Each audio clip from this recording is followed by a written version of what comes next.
membuka tirai dengan menyaksikan Borneo yang sudah tentu membabitkan jarak 3 km dengan yang lain-lainnya ada 1.8 km, 1 km dan 300 meter. Salasia, kita telah pun menerima isyarat bahawa pelepasan sudah pun bermula. Kita serahkan sahaja kepada rakan pengulas. Silakan.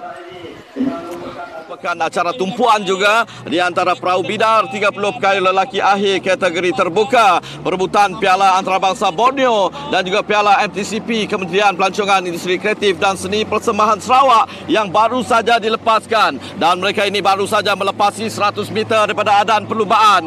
Dan apa yang dapat kita kongsikan, perahu yang menggunakan plat nombor 1 landas 1 kini berada di kedudukan yang pertama ketika ini, diikuti rapat oleh perahu yang menggunakan plat nombor 36 landas 5 berada di kedudukan yang kedua, baru saja melepasi jarak 200 meter. Inilah acara pecutan untuk mereka menentukan siapakah yang akan memegang Piala Antarabangsa Borneo dan juga Piala MTCP. Kalau diperhatikan di permulaan ini, pastinya landas 1 yang menggunakan plat nombor 1 yang mula-mula sekali meloloskan diri daripada segerombolan perahu-perahu yang lain di belakangnya. Kalau kita perhatikan, belum dapat kita tentukan kedudukan kedua, ketiga, juga tempat yang keempat. Namun apa yang masih berada di hadapan, iaitu perahu yang menggunakan plat nombor 1 landas 1 masih lagi gah berada di hadapan. Kalau kita perhatikan di sebelahnya pula yang mengiringi rapat adalah perahu yang menggunakan plat nombor 47 Sinarani F. Edison Sambas berada di kedudukan yang kedua. Namun belum dapat kita pastikan, memandangkan ada 3 penggalan yang harus mereka tempuhi, di mana di penggalan Surabaya Hilir, penggalan Kampung Gresik dan juga penggalan Kampung Boyan. Itulah 3 penggalan yang harus mereka tempuhi bagi menentukan kedudukan terkini bagi acara perahu bidar 30 pekayu lelaki akhir ini. Baiklah, sama-sama kita berikan tumpuan dan kita nantikan kemunculan perahu-perahu ini yang akan muncul apabila mereka tiba di penggalan Kampung Boyan. Namun apa yang pastinya masih lagi berada di hadapan landas 1 yang menggunakan plat nombor 1 masih lagi berada di kedudukan yang pertama. Manakala kita berikan tumpuan juga kepada perahu yang menggunakan plat nombor 30 Enras Cahaya Zen 15 yang seakan-akan cuba untuk merapatkan kedudukan. Adakah mereka akan berjaya memintas perahu-perahu yang berada di hadapan? Sama-sama kita tunggu kemunculan mereka apabila melepasi Kampung Gresik itu nanti. Namun masih lagi berada di hadapan meninggalkan perahu-perahu yang lain. Landas 1 masih lagi mengungguli untuk acara ini.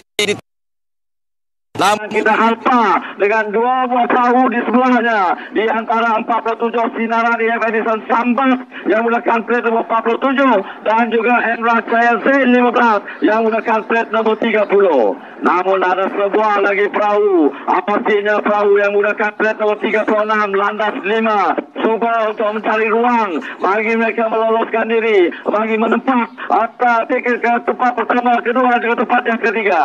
Namun harus kita perhatikan ada 3 buah perahu yang kini seiring. Kalau pada asalnya landas 1 yang menggunakan plat nomor 1 berada di kedudukan yang pertama, kini seiring 3 buah perahu di antara Enras Cahaya Zain yang menggunakan plat 30 dan Sinarani F. Edison Sambas yang menggunakan plat nomor 47. Inilah kedudukan terkini yang dapat kami bawakan di atas sungai Sarawak ini. Ada 3 buah perahu yang sini akan seiring kayuhan mereka bagi menentukan kedudukan masing-masing. Mereka akan tiba di pengkalan Kampung Gresik, di mana di sinilah pastinya akan berubah kedudukan untuk acara ini. Namun apa yang dapat kita kongsikan ketika ini, 3 buah perahu ini tidak mau mengalah, di mana kayuhan demi kayuhan yang mereka tunjukkan pastinya akan membuahkan hasil apabila mereka melepasi pangkalan Kampung Boyan itu nanti. Baiklah, untuk gambaran dan ulasan seterusnya saya serahkan kepada rakan pengulas kita, Saudara Hamdan. Silakan. Yus. Terima kasih Yus. Jadi acara yang kita nantikan, pasukan manakah yang akan dinobatkan sebagai Raja Sungai bagi kategori 30 pengkayu lelaki kategori terbuka Piala Antarabangsa Borneo ini akan terjawab beberapa menit saja lagi. di mana pada ketika ini pertembungan 3 penjuru di antara Endras Cahaya Zain, Sinaran F. Edison dan juga Landas yang menggunakan plat nomor 1 ini. Jadi sememangnya acara ini akan menjadi tumpuan apabila kita dapat melihat mereka hanya tinggal lebih kurang 50 meter saja lagi menuju ke Pangkalan Boyan ini. Disinilah akan bermulanya turning point untuk kesemua pengkayuh-pengkayuh ini meneruskan pengkayuhan bertenaga mereka. Jadi, mampukah Landas mengekalkan momentum kejuaraan mereka seperti pada acara saring?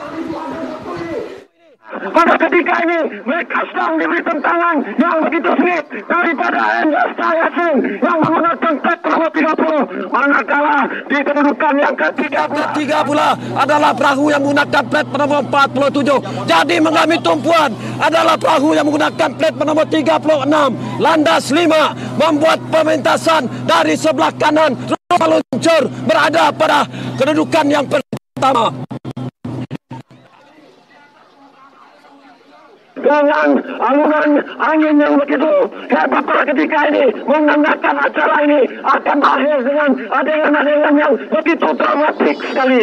Jadi kelihatan pasangan kembar Landas yang menggunakan plat nomor 46 dan juga 1 ini seakan-akan menepati ramalan, kerana di acara saringan pada Jumat 1 mereka sentiasa mendominasi kedudukan 1 dan 2. Jadi segala ini akan terulang apabila mencecah 100 meter ke garisan penamat. Jadi di sinilah kita akan dapat melihat renjutan yang begitu padu, yang begitu deras diperagakan oleh 120 orang pengayuh di dalam 4 buah perahu ini. Jadi ternyata Landas seakan-akan menepati ramalan kepada semua pihak untuk di kedudukan 1 dan 2. Manakala Edison Edison Sinaran Edison dan di kedudukan yang keempat semestinya Endras Cahaya Zain. Jadi begitulah dramatiknya acara akhir bagi perebutan piala antarabangsa Borneo ini, yaitu piala Kementerian Pelancongan Industri Kreatif dan Seni Persembahan Sarawak ini. Jadi untuk keputusan resminya, apa kata kita kembali semua kepada rakan tugas kita, Zaidi Mudang, Wan Ismail dan juga Zaik. Dipersilakan. Terima kasih Hamdan dan juga Yus. Terima kasih. Terima kasih. Ya, begitulah tadi kita lihat untuk acara Perahu Bidar 30 pekayuh lelaki akhir kategori terbuka Piala Antarabangsa Borneo, Piala MTCP, Kementerian Pelancongan Industri Kreatif dan Seni Persembahan Sarawak. Seperti mana yang dapat kita lihat, keputusan tidak rasminya adalah seperti berikut, ya. Saya ulangkan lagi, ini merupakan keputusan tidak rasmi. Di tempat yang ketiga, jatuhnya kepada perahu yang menggunakan plat nombor 47, Sinaran EF Edison Sambas. Tempat yang kedua, jatuhnya kepada perahu yang menggunakan plat nombor 1, Landas 1.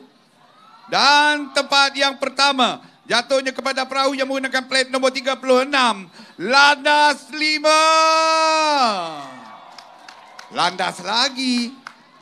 Yes, Landas again. Again and again. No. But anyway, here are the unofficial results for P08F, okay, for the Bidar Boat 30 Paddlers Men's Final, Open Category, Borneo International Cup and MTCP Cup. And third place, we have Sinaran EF Edison Sambas. At number 2 is Landas 1. Yeah. And at number 1 is Landas 5. Once again, Landas is dominating the race. Yes! Tidak heran Jack, tidak heran Landas. Betul. Memandangkan kita nak hampir ke hujung tahun musim Landas. Yes. Jadi memanglah Landas yang bermaharaja Lela.